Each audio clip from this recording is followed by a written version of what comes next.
ഉന്നത വിദ്യാഭ്യാസ മേഖലയിൽ സൗജന്യ വിദ്യാഭ്യാസ പ്രഖ്യാപനവുമായി സംസ്ഥാന ബജറ്റ്. ആർട്സ് ആൻഡ് സയൻസ് കോളേജുകളിൽ ബിരുദതലം വരെ സൗജന്യ വിദ്യാഭ്യാസം എന്നത് ബജറ്റിലെ ആകർഷകമായ പ്രഖ്യാപനമായി. മറ്റ് ഫെലോഷിപ്പ് ഇല്ലാത്ത PhD വിദ്യാർത്ഥികൾക്ക് 15,000 രൂപ സംസ്ഥാന സർക്കാർ ഫെലോഷിപ്പ് നൽകും. സ്കൂൾ വിദ്യാർത്ഥികൾക്ക് ഇൻഷുറൻസ് പരിരക്ഷ നൽകാനുള്ള പ്രഖ്യാപനവും ശ്രദ്ധേയമായി.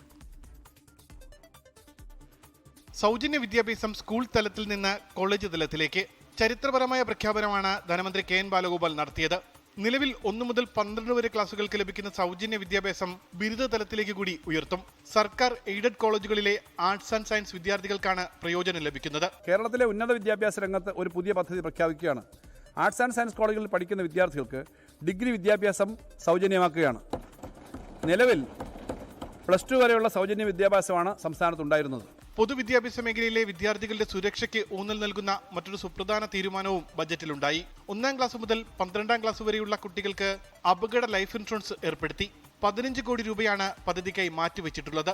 പൊതുവിദ്യാഭ്യാസ മേഖലയിൽ അടിസ്ഥാന സൗകര്യ വികസനത്തിനടക്കം വിവിധ പദ്ധതികൾക്കായി 1128 കോടി 71 ലക്ഷം രൂപ ചെലവഴിക്കും. കേരളം ഒരു ദശാബ്ദത്തിനിടെ സ്കൂൾ വിദ്യാഭ്യാസ മേഖലയ്ക്കായി അനുവദിച്ച 8,719.14 കോടി രൂപയിൽ 8,020 കോടി രൂപയും ചെലവഴിക്കാൻ സാധിച്ചു കഴിഞ്ഞു.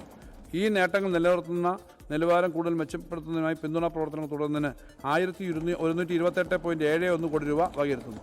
ഉച്ചഭക്ഷണ പദ്ധതിക്ക് സംസ്ഥാന വിഹിതത്തിനു പുറമെ 260 കോടി രൂപ കൂടി ചേർത്ത് 410 കോടി രൂപ മാറ്റിവെച്ചിട്ടുണ്ട്. ഉന്നത വിദ്യാഭ്യാസ കമ്മീഷൻ ശുപാർശകൾ നടപ്പിലാക്കാനും 4 വർഷ ഡിഗ്രി കോഴ്സുകൾക്കുമായി 850 കോടിയിലധികം രൂപയാണ് മാറ്റിവെച്ചത്. മറ്റ് ഫെലോഷിപ്പുകളില്ലാത്ത PhD വിദ്യാർത്ഥികൾക്ക് മാസം 15,000 രൂപയുടെ ഫെലോഷിപ്പും ബജറ്റിൽ പ്രഖ്യാപിച്ചിട്ടുണ്ട്. ഉമേഷ് ബാലകൃഷ്ണൻ, 24, തിരുവനന്തപുരം. ലോകത്തെവിടെയായാലും ഏത് സമയത്തും 24 വാർത്തകളും ഓഗ്മെന്റഡ് റിയാലിറ്റി പാക്കേജുകളും എക്സ്പ്ലെയിനറുകളും വിശദമായി കാണാൻ ഞങ്ങളുടെ YouTube ചാനൽ നിങ്ങൾക്ക് സബ്സ്ക്രൈബ് ചെയ്യാം.